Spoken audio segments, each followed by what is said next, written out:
कीजिए, इनकी सत्ता में कीड़े पड़ेंगे, झूठ बोलते हैं। चुल्लू भर पानी में डूब के देखिए फिर उल्टा सीधा बोलना शुरू कर दिया। अरे तेजस्वी जी कौन होते हैं? पप्पू यादव जब एमएलए बना था तो तेजस्वी पैदा नहीं हुए थे।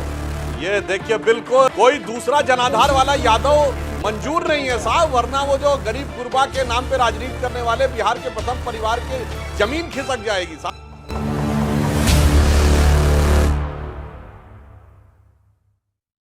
बिल्कुल बताना चाहता हूं, वही बात मैं कह रहा हूं, हमारी सरकार शुरू से सजग थी पप्पू जी। अरे भाई अब आपने बोल लिया सर, आप लगातार बोलने लगते हैं। बोलिए अब आपने अपने टर्न पे बोलिए। देखिए हमारी सरकार शुरू से सजग थी। जब हमारी सरकार आई आपको पता है, जब राशन कार्ड की जांच की गई तो 4 करोड़ से अधिक फर्जी राशन कार्ड पाए गए। 4 करोड़ से अधिक देश में, वो खत्म हुए डीपीटी। अब आइए साहब, जो आधार जो है वो बनाने का काम राज्य सरकारों का होता था। अनेक राज्यों में इस ढंग की खबरें आई, जहां विपक्ष की सरकारें थी, ये हुआ तो हमारी सरकार ने कहा साहब ऐसा है, आधार को बायोमेट्रिक से कनेक्ट कर देते हैं। अब इसमें कोई घपले की गुंजाइश नहीं रहेगी कि एक राज्य से आदमी आधार लेके जाकर दूसरी जगह पे अपना आधार कार्ड चेंज करा लेगा। तो साहब इन्होंने हल्ला मचा दिया जब हमने कहा कि एनआरसी लाएंगे और बायोमेट्रिक के द्वारा आधार कार्ड से पारदर्शिता आ जाएगी कि जो व्यक्ति जहां रजिस्टर्ड है वो भारत में कहीं भी जाएगा, उसके बायोमेट्रिक्स उसके साथ होंगे, ये पता लग जाएगा कि इससे पहले कहां का वोटर था। मगर इन लोगों ने उसके खिलाफ हल्ला मचा दिया। और अब जैसे ही किसी देर राज्य में चुनाव आता है, चुनाव आयोग मतदाता सूची को देखता तो ये फैक्ट सामने आता है, तो समझ में आ जाता है। तो जो आप आरोप लगाते हैं ना कि महाराष्ट्र में चले गए थे, तो वो भी नहीं हो पाता। अब अगर बिहार में कहीं से आ गए तो वो भी नहीं हो पाएगा। मुझे तो ये समझ में नहीं आता है कि ये हमेशा पहचान छुपाकर इस ढंग की वोटिंग करने वालों के साथ आप क्यों खड़े होते? ईमानदारी से, पारदर्शिता के साथ चुनाव में क्या समस्या है? हमारी सरकार तो हर ढंग से सजग थी, मगर क्या बताएं साहब, आपकी जो आपने कहा बांग्लादेश के अखबार में आपने आर्टिकल लिखा, हम नहीं कह रहे। और ममता बनर्जी क्या गारंटी है कि बंगाल से कोई व्यक्ति आधार कार्ड बनवा के आया होगा, उसके आधार पे आके उसने यहाँ आके अपना चेंज करवा लिया होगा? तो जब ये चीज प्रकाश में आएगी तो देखिए ये कैसा तर्क है अंजना जी। यानी जब चोरी पकड़ी जाए तो चोर ये कहे कि मैं तो चोरी कई दिनों से कर रहा था, आज ही क्यों पकड़ी गई, इसका मतलब थानेदार की गलती है। ये जितना हास्यास्पद तर्क है वैसा ही तर्क इस समय देने का प्रयास किया जा रहा है। क्या आधार के आधार पर आज नए वोटर का रजिस्ट्रेशन नहीं हो रहा है? बिहार छोड़िए, पूरे देश में हो रहा है। ये फॉर्म 6 देखिए, फॉर्म 6 में जितने डॉक्यूमेंट दिए हैं उसमें उसके जन्म के प्रमाण पत्र के रूप में और उसके निवास के प्रमाण पत्र के रूप में आज भी अगर आप रजिस्ट्रेशन कराने जाएंगी तो आधार मान्य होगा। किस जनगणना की बात कर रही हैं आप? हजारों समर्थकों के साथ स्टेज पे क्यों नहीं चढ़ने दिए पप्पू जी को? स्टेज पे सवाल ये है दिया गया और पप्पू यादव जी को भी स्टेज पे नहीं चढ़ने दिया गया। अब बार बार कम से कम 3-4 बार तो दिख रहे हैं, देखिए हमारे दर्शक देख रहे हैं, आप जा रहे हैं स्टेज पे फिर हटा दिया, क्या हो गया सर? अंजना, हम 7 बार सांसद हैं, मेरे लिए कोई अपमान सम्मान और किसी का बुराई मैं देखिए कि 6 महीना पहले आप, मात्र 6 महीना पहले आपने वोटर लिस्ट बनाया है।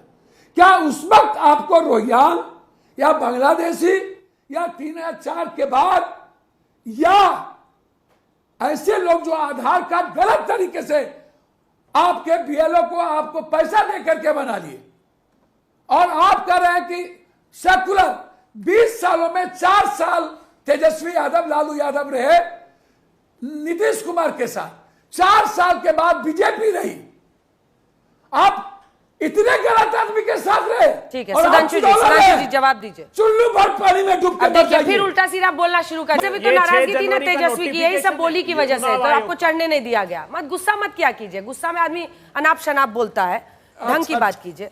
अच्छा नहीं कोई बात, नहीं कोई सब बात मत बोलिए, चढ़ने नहीं दिया। जनवरी 2025 मैं बहुत ताकतवर आदमी हूँ अंजना जी, ये अंजना जी हमको कोई नहीं रोक सकता।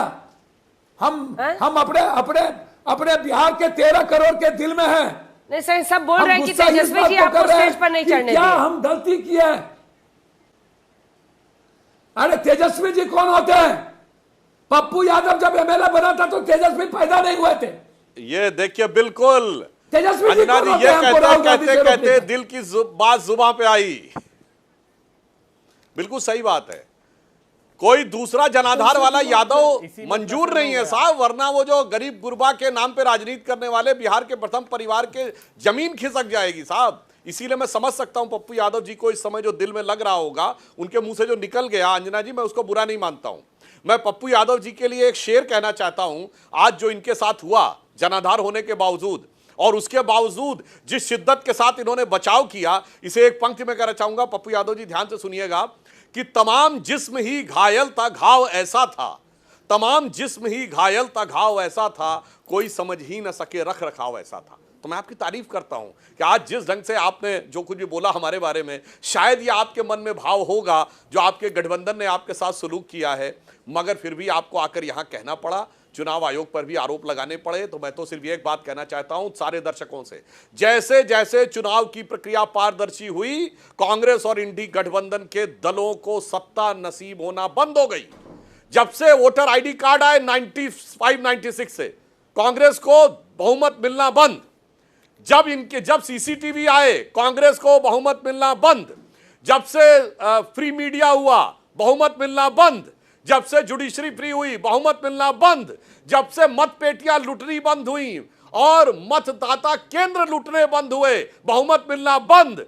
जब से कट्टे बंदूक का प्रयोग बंद हो गया चुनाव में, सिर्फ एक पश्चिम बंगाल में रह गया हिंसा का दौर, मिलना बंद।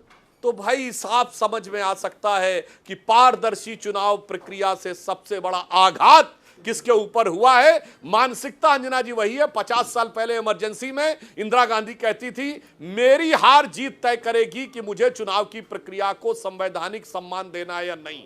आज राहुल गांधी और तेजस्वी यादव कहते हैं, मेरी चुनावी हार जीत पे तय होगा कि चुनाव आयोग और चुनावी प्रक्रिया को संवैधानिक सम्मान देना है नहीं। सेचुरेशन, आधार कार्ड का सेचुरेशन डेटा दिखाया। मैं भी आपको एक डेटा बता देती हूँ। 31 मई 2021 को ही इसी आधार कार्ड के UIDAI ने एक डेटा रिलीज किया था, जिसने बताया था कि दिल्ली में जो पॉपुलेशन है वो 213 लाख है, लेकिन यहाँ जो टोटल आधार कार्ड नंबर है ना, वो 227 लाख है। तो अभी दिल्ली में चुनाव हुए, भारतीय जनता पार्टी की सरकार बनी, आप क्या कहेंगी? 106% सैचुरेशन है आधार कार्ड का दिल्ली में, और सरकार किसी की बनी? भारतीय जनता पार्टी का। आप उन पे एलिगेशन लगाएंगे कि उनको बांग्लादेशी और रोहिंग्या वाले आकर वोट देकर चले गए? सुन लीजिए, जहाँ 100% से कम भी है वहां भी प्रॉब्लम है, लेकिन यही दिल्ली में आपकी सरकार जब बन जाती है, जहां पर 213 लाख पॉपुलेशन है और 227 लाख आधार कार्ड है, तब वहां पर बांग्लादेशी नहीं घुसे होते हैं, रोहिंग्या वाले नहीं घुसे होते हैं। आपको एक रीजन पर टारगेट करके बोला है। अंजना जी, इसी आधार कार्ड से निवास प्रमाण पत्र बनता है, जाति प्रमाण पत्र बनता है, और वही जाति और निवास प्रमाण पत्र को आप वैलिड मान रहे हो। इसके दिल्ली लिए में भी रोहिंग्या और उनका यहाँ पर इलीगल इमिग्रेंट्स आज भी दिल्ली में कई जगहों पर है। नहीं बोलेंगे, महाराष्ट्र में कहेंगे कि हमारे बहुत सारे वोटर ऐड हो गए, बिहार में कहेंगे वोटर ऐड हो गए। जब वोटर ऐड हुए वोटरों की जांच करो तो साहब नहीं होना चाहिए। ये और कुछ नहीं, अपनी अवश्यंभावी हार की ये भूमिका बना रहे। दिल्ली मुंबई में बहुत से लोग बाहर से आते हैं, इसलिए उनका आधार कार्ड वहां रहता है, इसका मतलब वहां के मतदाता नहीं होते। मेरे आधार कार्ड पे दिल्ली का एड्रेस लिखा, मतदाता मैं उत्तर प्रदेश का हूं। क्या मुझे अपने आधार कार्ड के ऊपर कहीं वोट देना चाहिए तो सिर्फ उत्तर प्रदेश में देना? एक एक करके अब जवाब। मैं केवल 2 लाइन में कह रहा, एक ही लाइन में हमारे सारे विपक्षी कह दें कि ये बिल्कुल, वो कह रहे केवल बिहार में नहीं पूरे देश में होना चाहिए, पारदर्शिता के साथ हर व्यक्ति के प्रामाणिकता के बाद ही उसे वोटर में आना चाहिए। बोलिए ना, हाँ या ना बोलिए। एनआरसी होना चाहिए कि नहीं? आप कहेंगे नहीं, बोलिए होना चाहिए कि नहीं? एक वर्ड में उत्तर दीजिए, बताइए साहब। दुबे जी बताइए, जनगणना नहीं हुई, अभय जी, कंचना जी बताइए क्या होना